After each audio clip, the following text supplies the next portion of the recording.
હવે અત્યારના સમયમાં લગભગ લોકોને કોઈ ને કોઈ નાની કે મોટી બીમારી તો હશે જ, અને જેમને નહીં હોય એમનું કાં તો વજન વધારે હશે, કાં તો તેમને સ્ટ્રેસ હશે, અથવા તો એન્ઝાઇટી હશે. પણ શું તમને એ ખબર છે કે તમે થોડીક તમારા લાઈફસ્ટાઈલમાં ચેન્જ લાવીને આ બધી જ બીમારીથી બચી શકો છો? આ પ્રશ્ન એ થાય કે એવું શું કરવું જોઈએ કે આપણે બધી બીમારીથી બચી શકીએ? તો આ માટે તમારે એક રૂલ ફોલો કરવાનો રહેશે, અને આ રૂલનું નામ છે 666, એટલે કે 666. આ રૂલ ફોલો કરવાથી તમે હાર્ટ એટેક જેવી બીમારીથી પણ બચી શકો છો. કેવી રીતે આ રૂલ ફોલો કરવો એ જાણવા માટે આ વિડીયો આખો જોઈ લેજો. તમે આવી ગયા છો VTVGujarati.com પર, અને મારું નામ છે મેઘા. આ વિડીયો આખો જોતા પહેલા એક કામ કરો કે પ્લે સ્ટોર પર જઈને તમે અમારી એપ્લિકેશન ડાઉનલોડ કરી લો અને અમારી ચેનલને સબસ્ક્રાઇબ કરી લો. હવે ચાલવાના ઘણા ફાયદા છે અને એક્સરસાઇઝ કરવાના પણ ઘણા ફાયદા છે. એના વિશે તો આપણે ઘણું બધું સાંભળ્યું છે, પણ અત્યારે ઘણા લોકોની એટલી બધી બિઝી લાઈફસ્ટાઈલ હોય છે કે તેઓ સવારે ઉઠીને કે સાંજે પણ એક્સરસાઇઝ નથી કરી શકતા.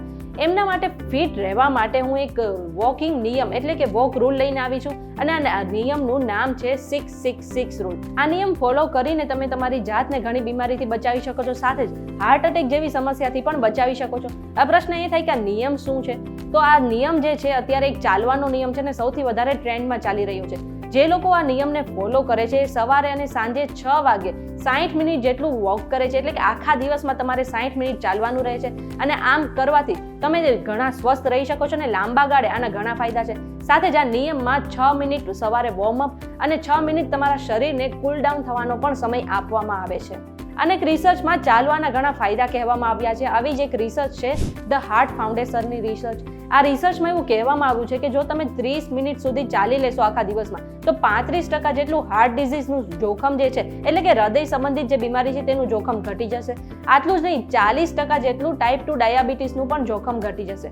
અને આ સાથે જ આ જે બ્લડ પ્રેશર છે, તમારું કોલેસ્ટ્રોલ છે અને તમારું વજન છે એ પણ નિયંત્રણમાં આવી જશે, અને તમારા હાડકા માટે પણ ચાલવું ખૂબ જ સારું છે. સાથે જ અમુક કેન્સરનો ખતરો પણ ઘટી જશે. આવી ઘણી રિસર્ચ પરથી હેલ્થ એક્સપર્ટે એક વોકિંગ રૂલ બનાવ્યો છે જેનું નામ છે 666, એટલે કે 666 વોકિંગ રૂલ. આ જે વોકિંગ રૂલ છે જે લોકો ફોલો કરે છે એમને સવારે 6 વાગે ઉઠીને અડધો કલાક ચાલવાનું રહે છે. સવારની જે ઠંડી હવામાં દિવસ ઉગે તે પહેલા જે વાતાવરણ હોય છે તેમાં ચાલવાથી આખા દિવસ એનર્જી રહે છે અને આપણે તાજગી ભરેલા રહીએ છીએ, એવું હેલ્થ એક્સપર્ટનું માનવું છે. અને સાથે જ એવું પણ કહેવામાં આવે છે કે સાંજે અડધો કલાક ચાલી લેવાથી પણ આપણે ઘણી બીમારીથી બચી શકીએ છીએ. ઘણા હેલ્થ એક્સપર્ટ એવું કહે છે કે આપણે જમ્યા પહેલા ચાલવું જોઈએ, તો ઘણા લોકો એવું કહે છે કે આપણે જમ્યા બાદ અડધો કલાક ચાલવું જોઈએ. એટલે કે ટૂંકમાં જો વાત કરીએ તો તમારે આખા દિવસમાં 1 કલાક એટલે કે 60 મિનિટ ચોક્કસથી ચાલવું જોઈએ. આવું કરવાથી તમે ઘણી બીમારીથી બચી શકો છો.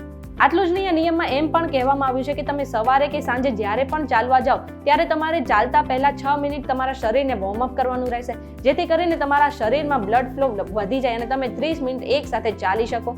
સાથે જ ચાલીને આવી ગયા બાદ તમારે 6 મિનિટ તમારા શરીરને કૂલ ડાઉન પણ કરવાનું રહેશે, જેથી કરીને તમારું હાર્ટ રેટ જે છે એ નોર્મલ થઈ જાય અને તમારા મસલ્સને પણ આરામ મળે. હું તો આજથી આ 666 એટલે કે 666 નો જે વોકિંગ નિયમ છે એ ફોલો કરવા જઈ રહી છું. તમે આ નિયમ ફોલો કરશો કે નહીં અમને કમેન્ટ કરીને ચોક્કસથી જણાવજો. આ બધી જ માહિતી અમે રિસર્ચ દ્વારા એકઠી કરી છે. કોઈ પણ સ્વાસ્થ્ય સંબંધિત સલાહ માટે તમારે ડોક્ટર પાસે ચોક્કસથી જવું જોઈએ.